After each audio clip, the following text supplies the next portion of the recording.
This conference will now be recorded. Thank you, automated generated voice. And I'm going to go through quickly the romper room and ask people to introduce themselves. Deborah Thompson, Harvard COA, would you just do a quick self-introduction, please, if you'd be so kind? And I'll go to the next party. Thank you, Deborah. Yep. Yes. Hi. I'm the COA director here at the Harvard Council on Aging. So I'm here because I'm really interested in what's going on with the transportation. We're actually part of the MART regional transportation. Understood. Yes. You're our client too, so that's great. Something Brian and Grace are definitely familiar with. Thanks for chiming in, Deborah. Much appreciated. We'd like to hear about Meals on Wheels from you later, also at the open side of the agenda. Leanne Moses, Hubbardston, would you do a quick self-intro? Hi, everybody. I apologize. I'm going to keep my camera off. I'm on a lunch break from another meeting, so I'm eating my lunch. I am here representing the Hubbardston Land Use Department. Just here to gather as much information as I can. Leanne, thanks bunches. I appreciate that. Daryl Amaral, I hope I pronounced your surname correctly. If I didn't, please correct me. No, you did correct it. This is Daryl Amaral from District 2, Mass DOT. And it seems my camera's not working here. I've had some technical difficulties the past couple of weeks, so I just have my screensaver. But yeah, again, just here to learn about what the latest is. Any information. And we're happy to hear from you too, Daryl. So feel Sure. free, guidance, advice, whatever you'd like to. And you have a great screensaver, so Yeah, no worries. Great background. Right. I'm a little background jealous right now. Don't sweat it. Okay, thank you very much. Grace? Thanks. Yep.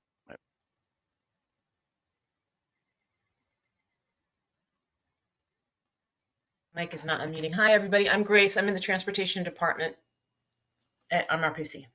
Thanks, Grace. Brian? Hi, Brian Doherty. I'm the Transportation Department Director at MRPC.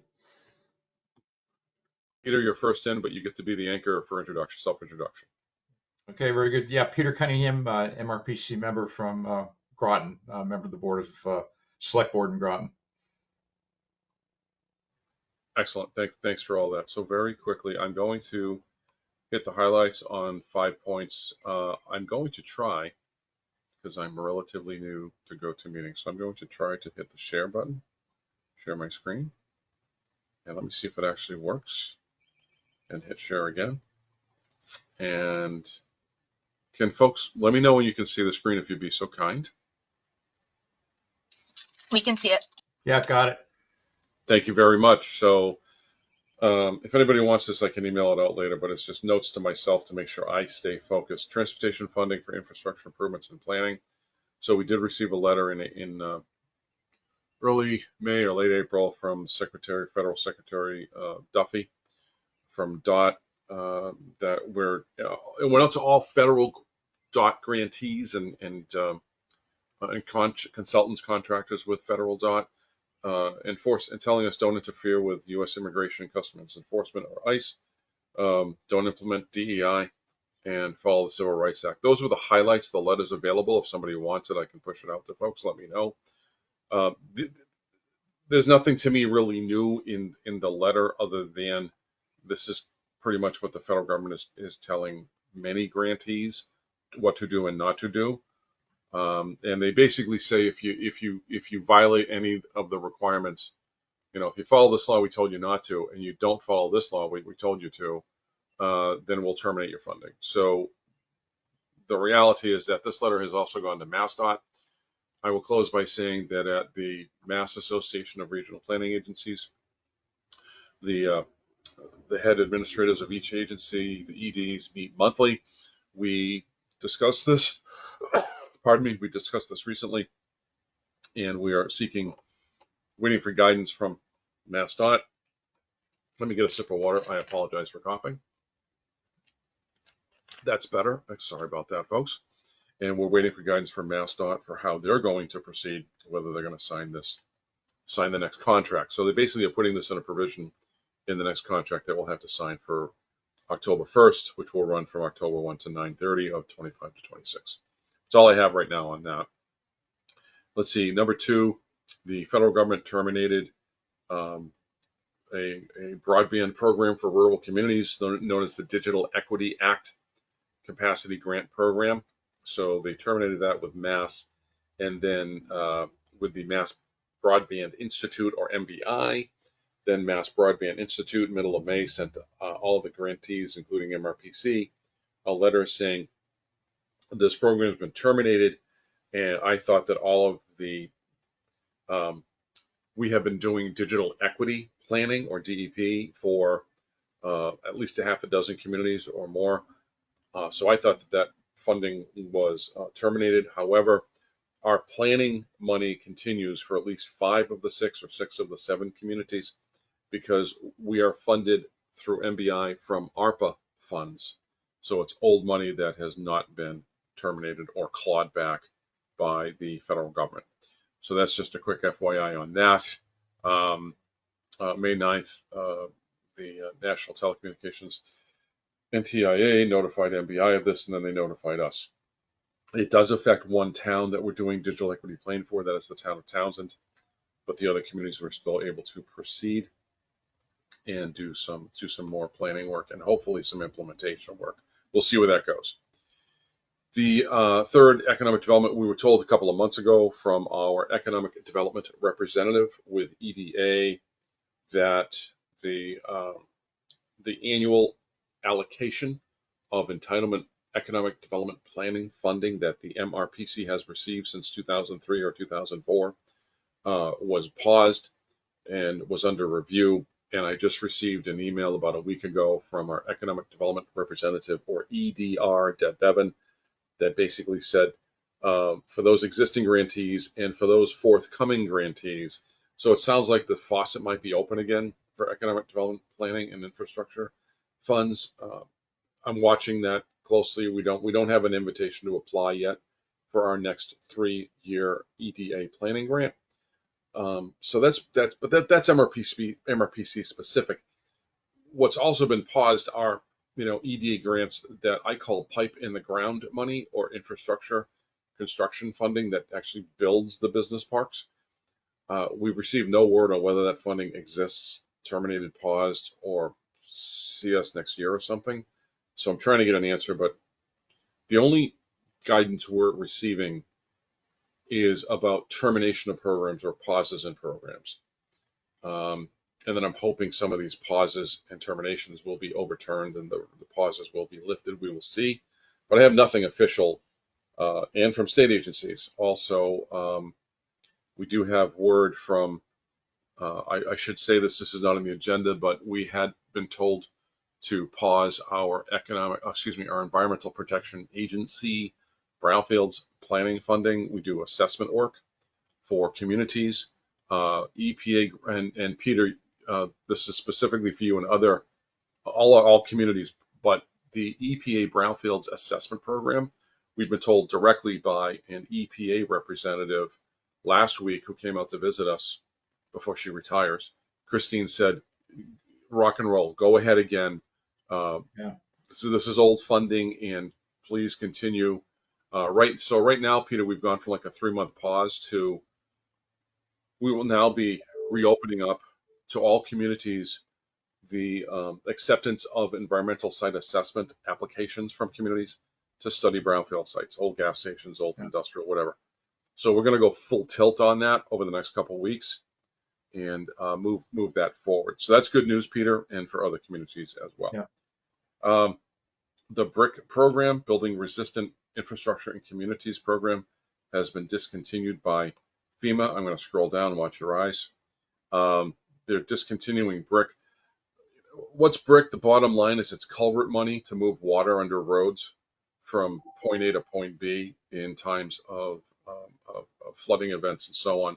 So this falls under the umbrella, no pun intended, of climate change issue. And we can't use those words anymore according to the feds. We can use weather pattern change and weather pattern alteration.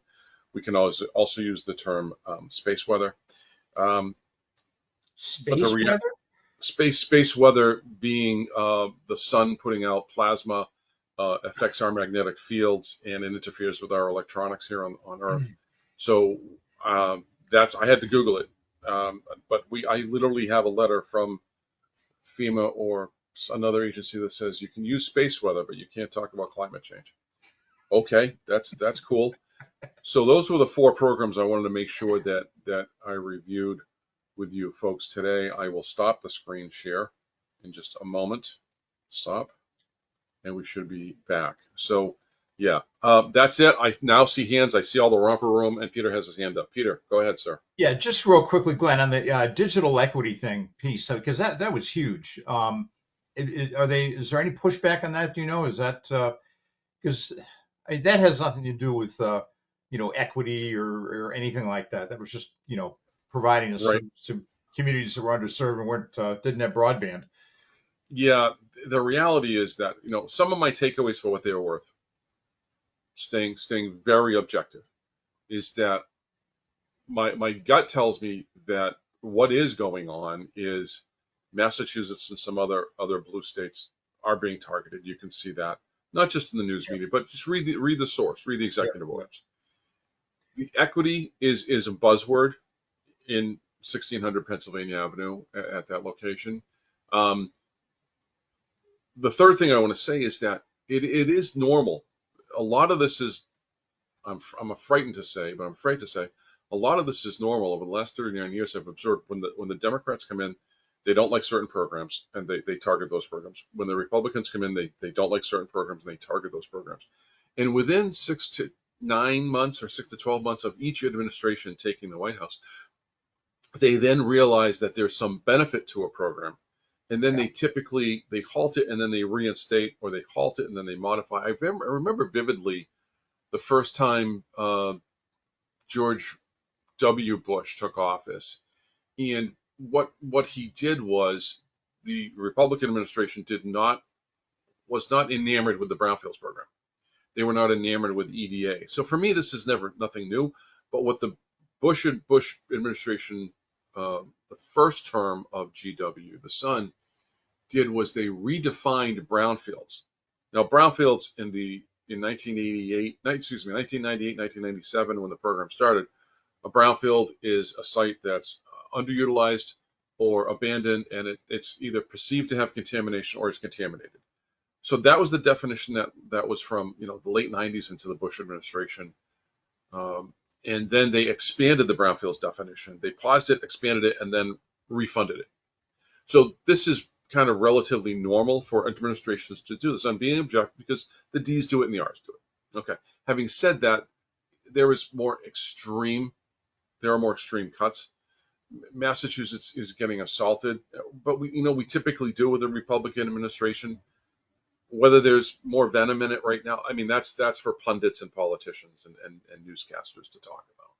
So whether it's Harvard, whether it's equity, and the last thing I would say about this is I think the Republican administration will figure out that rural broadband program assists their base. Red states like their base is typically rural. My gut tells me that this is a pause, even though it's been terminated, and they'll probably, now that they've terminated a contract, my gut tells me that they will rewrite the regs. They'll reissue a program. They'll call it something else. It'll look very much like the DEA, Digital Equity Act program. That's my gut from what I've seen in the past 4 decades. But they want to put their stamp on it. That's not typically unusual with the D's or R's. They like to put their new names on things. So that's what those are my observations, Peter, for what they are worth. And yes, the space weather one was. I mean, I had to read this memo 3 times. It's like space weather.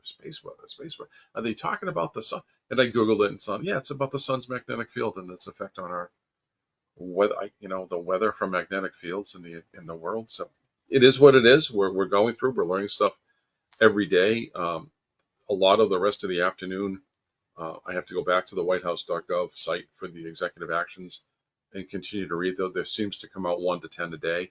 There are many there. So we're all learning, and we're all trying to move forward. So, Peter, any other questions? No, yeah. Okay. No questions.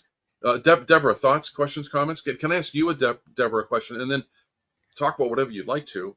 I am curious about Meals on Wheels. We heard at the April Lunch and Learn that Meals on Wheels funding had been pinched or cut off. Could you give us an update on that? And then would you be so kind as to ask anything you want? Yeah, well, what it's first of all, I have nightmares about this whole thing, but um, the as far as the Meals on Wheels are concerned, we're a small town. We don't have that many meals, on wheels that are going out. What we have, and we're in the Minuteman. We're part of the Minuteman ASAP. So one of the things that we have seen is that as far as meals in general is that they have had managers like kitchen managers in different COAs, and those have been now brought back. They've all been taken out of the COAs. They were being paid for by Minuteman, but because of the budget cuts, they were unable to pay for those managers. Now, in our COA, we are the kitchen managers, so we did not lose anyone, but some of the other local towns have lost their Minuteman person in town in their COA. The other thing we've been told is that it will take longer to get set up the Meals on Wheels. And the reason is because they have to do more background into their income levels. Where Meals on Wheels is available for anyone who is at homebound, but now they're going to have to, those who have a little bit more money are going to have to either wait longer or, go out and pay for their own. So those are the two things that we are seeing in our little town here of Harvard. So. And it's hard. It's tough to tell somebody that we know is homebound and really doesn't get out and tell them that we can't set them up with Meals on Wheels. I mean, we can try to pack up meals and just sort of get them out there, but it really doesn't answer the problem. It's really not going to help with the problem long term. So some staffing cuts to kitchen managers for other communities. Right. That's but right. Did the funding go away for the actual food, or it's So just far, yeah? not that I know of. Okay, good. But so the congregate meals, we still have them, and hopefully it's not going to be pinched anymore. But I know they have been pinched. But they're taking steps to try to at least not cut back on the foods yet. They're just Okay. making the Meals on Wheels more difficult, and of course taking out, like I said, the kitchen managers, So which I the Minuteman's been paying. misinterpreted something in April. I thought the funding was gone for even the food, but it's a staffing issue. And now they're going to. I haven't been told that, but it could be that Minuteman is aware of it and they haven't yet let us know. Okay. For the record, Minuteman is what? It's the aging service access point that covers our town of Harvard, and it covers towns on towards Bedford. It's the Bedford, Mass area. So in the North Central Mass, more MRPC area, we have, I believe, Yeah, one. more. Yeah, right. Mock. Right. Make Yeah, opportunity. Mock covered when I worked in Groton. Mock covered the Groton COA. And We then are in the Minuteman. So there's a Minuteman boundary area. between It's Minuteman the and same Mock. thing. Right. Right. Yeah. We're one of the little outskirt towns. Got it. Thank you for clarifying that, because I didn't know the difference. Okay, thank you. That's Mhm. very helpful for the record, especially as we're recording these. I want to be as accurate as I can be, and we all can be. So I misinterpreted. Thank you for helping clarify Right. that, Joanne Dales. Yeah. That makes a lot. Did you have any comments, questions, or about anything else, Deborah? And then I'll ask Leanne, and then I'll ask Daryl, and then other people to chime in. You probably don't know the future, but I know that, for example, now and how this will affect MART, which is our regional transportation, how this will affect them. I know that they've had received a grant so that we don't have to charge people for the use of the MART van. Right. So for the transportation, and I'm wondering, but I know that you may very well not have an answer, is after June 30th, because I believe this grant was until June 30th. How is it going to affect us starting the next fiscal year in July? So And Brian do and you Grace, know? have you heard anything? Because So, I defer. so I'm unsure about the funding for the Council on Aging vans, but I know like the free transit ridership on a lot of the RTAs around the state, that's primarily funded by the what's called the Fair Share Amendment, also known as a millionaire's tax. So, that's a state resource that's kind of been, pointed towards that direction. I'm Okay. unsure if the Council on Aging the free rides are covered by the same resource, but I can try to find that out. Okay. Thank you. Brian, great. Yeah, if you can find out and let us all know, that'd be wonderful information to have, especially as June 30 isn't that far away. And I'm not wishing June away, because I want my summer to slow down. I don't know about the rest of you. Leanne Hubbardston, did you have anything, questions or comments or concerns that you wanted to document today? No, I've been enjoying listening. We have a community with quite a lot of seniors, so it's been helpful to listen to Deborah speak about the Meals on Wheels and the Mart van questions, because we rely on those a lot as well. So keeping an eye on that is really important for us. Excellent, Leanne. So you get your ears on. Thanks for coming in, and I apologize to all of you. I sent out a very late notice for this meeting, and I wasn't able to do it last Wednesday. So I'm going to send out a notice today for the third Wednesday of June for the next Lunch and Learn federal funding cut issue. Just for the few of you that are here, you'll get a 4-week notice this time versus 4 days. Daryl, thoughts, questions, comments? Did you have any pearls of wisdom from MassDOT, or just? And Daryl's camera just popped I'm on. back. All right. Daryl, you have the microphone, sir. Okay. Yeah. So no, thanks for holding this, and interested to hear the content, and kind of just staying up with the developments that are going on right now with the federal government and how it impacts the state and regional transportation agencies. So I thank you for this. Yep. Daryl, I'm gonna pose a question to you, and if you don't have data, I'm not going to put you in a corner. Sure. But I did mention in my agenda that the FEMA BRIC program. There's so much pausing and termination going on. I think it's been terminated. Do you know if the BRIC program affects any of your designs or any projects that you may have in the pipeline, or is it just kind of out there or a different department? I'm just kind of curious. Do you have any thoughts on BRIC? Yeah, I think that's a different program. We have pretty standard funding sources that we typically use, but that's something I'll certainly look into and keep an eye on. Sure. As well. Thanks. Anything, Brian? Go for it, Brian. No, I haven't heard anything. We've gotten that letter that Glenn mentioned. I know a lot of our communities have gotten discretionary grants through the USDOT in the last few years. Not aware of any threat to those. A lot of those are, not within the things that this administration seems to have a problem with, but other things come into play, like sanctuary city policies and everything like that. So I think that, every recipient of a federal grant is somewhat aware of, how much that grant is threatened at this point, I would hope. But, we're keeping an eye on it and conversing with MassDOT has been a great resource.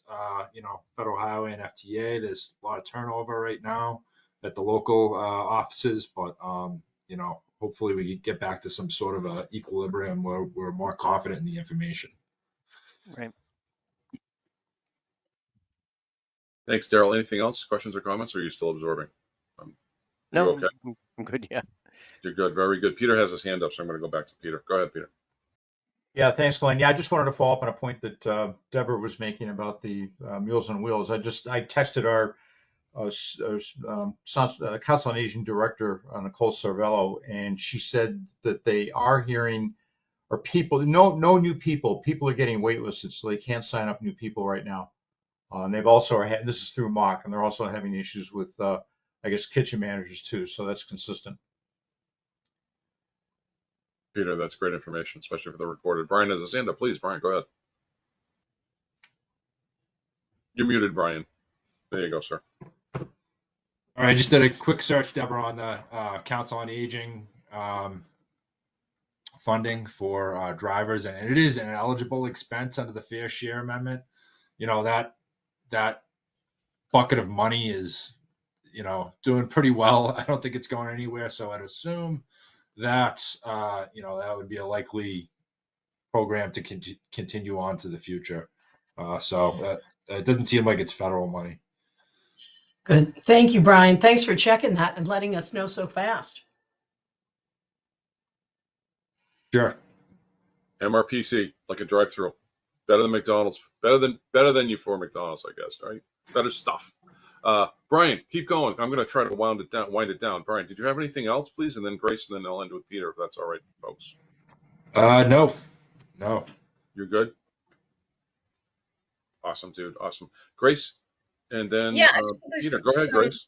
Yeah, I just want to jump in with some big picture stuff. Well, I can't address some of the concerns that are very immediate in our communities, but I have been following. There's two organizations. One, we're a member of the Association of Metropolitan Planning Organizations. They're putting out they have just an amazing staff. So they are following all the legal briefs, not just directly in transportation, but briefs that affect communities in general to see what may be migrating into transportation. And they lay it out in legal terms, but they also lay it out in lay terms. An excellent, excellent resource.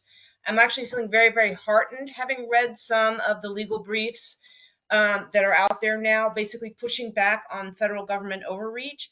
And I really believe it's making an impact. All the heads of the various departments are being sued all up and down the line for overreach of power in these lawsuits. And I think that they're going to get bogged down in their own bureaucracy because of the pushback. But and I'm not a lawyer, but I have to say some of these legal briefs are just beautiful works of art in terms of citation, organization, structure, defending their position, and bringing it in the sort of constitutionality of the actions that are taking place. So I'm actually, now that I've been diving more deeply into the legal components, feeling very, very positive that some of the chaos is going to be reined in, and that that a lot of our fears are going to be allayed, and that even though this year may be a rough year, but I feel that within a year things will be much more stable.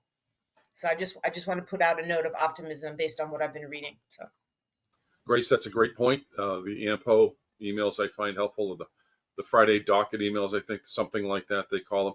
People can sign up for those at AMPO. yeah. Well, even just like I've just read Harvard's legal brief. Amazing. I mean, these are just people that really know their stuff, just really pushing back on the overreach of power generally, which will impact everything else because everybody's watching everybody. So I think Right. that just those are all, it's kind of cool to see kind of democracy in action and trying to push back and Yes. rebalance power. So I think that that's happening. There is a lot of pushback, and Grace, I think that's probably for me the biggest takeaway at this meeting today is there's so much pushback. It's unfortunate. A couple months ago, President Trump, when talking about tariffs, he said there'd be some economic pain for a while. There's a lot of pain going on. It's unfortunate we have to get through the pain. It's like having an operation, right? You know, I mean, I didn't want to have my appendix out 5 or 6 or 7 years ago, but I was in the ER, and guess what they did at 7:30 the next morning? You got a hot appendix, you're going upstairs.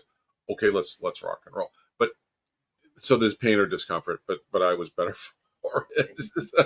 Well, I know, and I think pain happens with change, but chaos is really things should not be this chaotic where everybody is feeling uncertain. So I think that is what I'm just putting in a vote of optimism, that the chaos that has left everybody in a state of fear and uncertainty, that I think that is also being reined in. Pain, slightly separate story. So Right, and it is Everybody's chaotic. getting Right? yippee, I think the word is, right? Yippee. Yippee, yeah. Grace, I agree with everything you said. You know, it's chaotic, pain. I do believe it'll get better too, Grace. I agree with you wholeheartedly. I just wish it would get better tomorrow, and that it wasn't another X weeks or months of chaos. We'll see what happens. I'm going to end with Peter, and if anybody has anything, throw your hand back up. But Peter, do you have any final questions, comments, concerns? Yeah. Or No, I'm all set, and I like these. These are good get-togethers. I like doing this to talk about this and hear what's going on in other communities. Deborah, nice to see you again. But I know we're experiencing the same things I think you are over there in Harvard too, or all COAs are really at this point. Very good. All right. Well, when I close this meeting, I thank you all for coming. I'm going to close. I'm going to send out an email for the third Wednesday in June. Unless I'm on vacation, it might be the second or fourth again. But I'm going to send out the meeting notice today, folks. Thank you all for coming. Are you all set? Are we good? Ready to Brian and Grace, I'm going to follow up with an email of that about that railroad easement question. Yeah, thanks, Peter. Anything that happens like this, sometimes we just don't know what's going on. Yeah, right. Exactly. It's nice to have these little nuggets of information. Yeah, I'm not even sure if MassDOT's aware of it yet, but it will be soon. Yeah. And speaking of MassDOT, thanks. Daryl, thanks for chiming in. Sure, no problem. I guess it won't be a rail trail anytime soon, but maybe not in Groton. I mean, the section north of where we currently have a lease from West Groton, Bertozzi, north all the way to Townsend Center. We're now going from Townsend Center to the state line in New Hampshire. We're working on that section. There's no freight easements there, so MBT should be okay with that. But where there's a Great. freight easement, you've got to get them to relinquish it if you're going to do anything with it. Sure. Good Sure. luck. Good luck. Thank you all. All right, good enough. Thanks, Glenn. Take care. Thank you. Bye-bye.